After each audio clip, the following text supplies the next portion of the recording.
الا تشوطوا رجليك ولياو قديماتك حرشين من التحت بكثره الوقوف وبكثره الشقاو بالخدمه، جبت لك الحل اللي غيهنيك من هذا المشكل. كتحيد الطراس ديال الصنداله، كتحيد القشور، كتحيد الكحوليه ديال الرجلين، كتحيد كاع الاوساخ اللي كتكون في الرجلين، وكتخلي الرجيلات كيشقشقوا كيشعلوا بالبيوضه وموردين بحال ديال الوليدات الصغار. هاد الوصفه البنات هي اللي تصلح لكم في هذا الصيف هذا، بما ان الصيف جا وخصنا نطلعوا في ريوسنا وفي رجيلاتنا اللي ديما محشمين وديما مقشرين وديما حالتهم حاله. هاد الوصفه البنات شوفوا النتيجه قدام عينيكم، كتخلي الوصفه كتخلي الرجيلات كيشعلوا بالبيضه وبالنقاوه، وكتحيد حتى القشور ديال الرجلين ولي طراس اللي كيشدوا في الرجلين ديال الشمش، وكتحيد كاع الاوساخ. ديري لايك وبارطاجي الوصفه وتبعي معايا المكونات. ما تنسيش تشتركي في القناه. بالنسبه للمكونات غادي نحتاج معلقه ديال الخميره اللي كنعجنوا بها البنات، الخميره المعجونه. راه كتصفي الرجلين البنات وكتخلي الوسخ كينوض، واحد الاوساخ كتنوض عجيبه. تقدري ديري حتى الخميره الفوريه، ولكن انا كنفضل الخميره ديال العجينه لانها كاينه في اي دار وسهله. الوصفه كتكون اقتصاديه والمفعول ديالها واعر البنات. الخميره ديال الدار كتعطي نتيجه واعره، كتعطي نتيجه زوينه، كتخلي دوك الاوساخ كينوضوا كيبقاو يتفرتتوا، كتحيد حتى الكحوليه ديال الرجلين. هنا غادي نزيد لهاد المعلقه ديال الخميره نزيد ليها معلقه ديال الخل ونخلطها مزيان باش يتفاعلوا وتذوب ديك الخميره، ما تبقاش هكاك مكتله. خلطوا مزيان البنات بحال هكاك.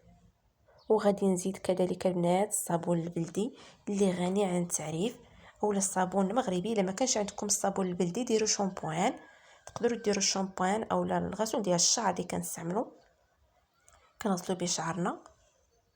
غير درهم ديال الشامبوان البنات عفوا درهم ديال الصابون البلدي راه كافيه، كدير لك مده طويله. انت غديري منها غير 2 معالق ولا معلقه بركه. معلقه ديال الصابون البلدي، معلقه كبيره ديال الصابون البلدي. غتخلطي دوك المكونات مزيان، ضروري تخلطي الصابون البلدي مع الخميره تيتجانسوا شويه مع بعضياتهم. انت كتضيفي مكون وانت كتخلطي حتى كتولي ديك الخلطه كريميه. غادي نزيد معلقه ديال النشا، الا ما عندكش النشا ديري الدقيق الابيض. النشا البنات كيبيض، النشا كيحيد الكحوليه ولي طراس الصنداله وكيخلي رجيلات بيضين ونقيقين. كنخلط مزيان دوك المكونات. ملي خلطتهم جو بحال هكا البنات، انا مع عندي يد كنصور بها ويد كنحرك بها حيت خسرت لي السيبوره باش كنشد التليفون، ولكن معليش على ما نديباني على ما نشري وحده اخرى. انا كنخلط دوك الوصفه حتى كتجي بحال هكا البنات، كتجي كريميه بحال هكا. وغادي نضيف ليها البنات الا عندك العكر الفاسي ديري، ما عندكش ديري معلقه ديال البابريكا اولا معلقه ديال التحميره اللي كنطيبوا بها البنات راكم عارفينها. البابريكا، الفلفل الاحمر. خلطي مزيان حتى كيجي داكشي بحال هكا كيجي مجانس.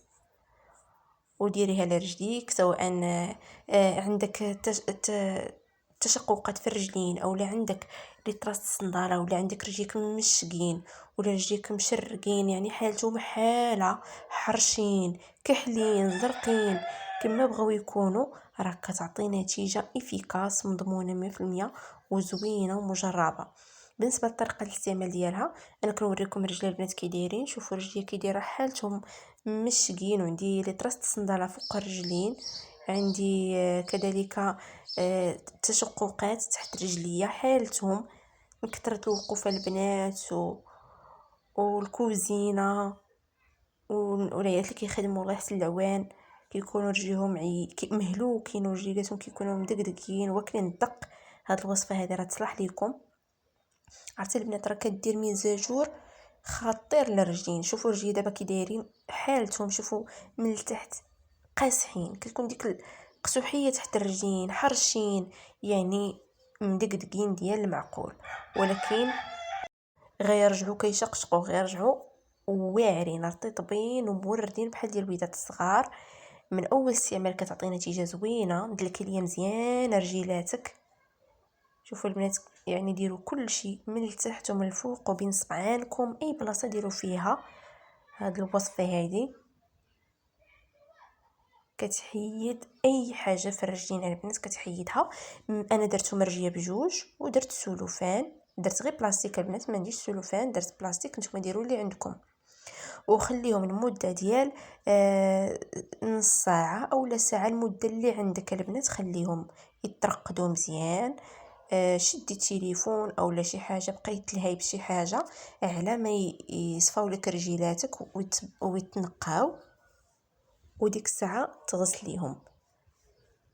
المهم البنات خليتهم انا شي ساعه تقريبا، شي مده ديال شي ساعه، وغسلتهم وحكيتهم مزيان. وشوفوا معايا النتيجه، ما شاء الله البنات نتيجه رائعه من اول استعمال. شوفوا البيوضيه ما شاء الله، كتحيد الطراس ديال الصنداله، الكحوليه فوق الرجلين، كتحيد الرجيلات اللي كيكونوا من تحت، القديمات اللي كيكونوا حارشين كيوليو موردين وقيقين وبيوضين. شوفوا هنا معايا البنات، شوفوا ما شاء الله. هنايا دهنتهم البنات، دهنتهم بالفازلين مع شويه ديال عكر الفاسي من التحت، كيبقاو موردين هكاك. ولكن البنات ما نعاودلكمش على الرطوبيه، رطيطبين لواحد الدرجه ما تصوروش. شوفوا معايا، شوفوا معايا ما شاء الله، نتيجه زوينه البنات. ديريها الا كان عندك شي حضور ولا شي مناسبه وطلعي في رجيلاتك غير بدرهم ولا بجوج دراهم، ورجليك كيرجعوا كيشقشقوا كيشعلوا. الرجيك اللي كانوا كيحشموك ما يبقاوش يحشموك. الا عندك شي مناسبه ولا شي حضور ديريها. وغي هاد من الافضل انكم ديروها 2 مرات ولا 3 في السيمانه. غتخلي رجليكم البنات كيشعلوا بالنقاوه بالبيوضه ويبقاو موردين. الا لبستو سنيديره تيجيو معاكم، الا لبستو بليغه تيجيو معاكم. وبالصحه والراحه البنات. الا عجبك لا فيديو ما تنسوش تشتركوا في القناه وتضغطوا على زر الاعجاب وتبارطاجي الفيديو مع الاهل والاصدقاء باش ديروا الوصفه كاملين.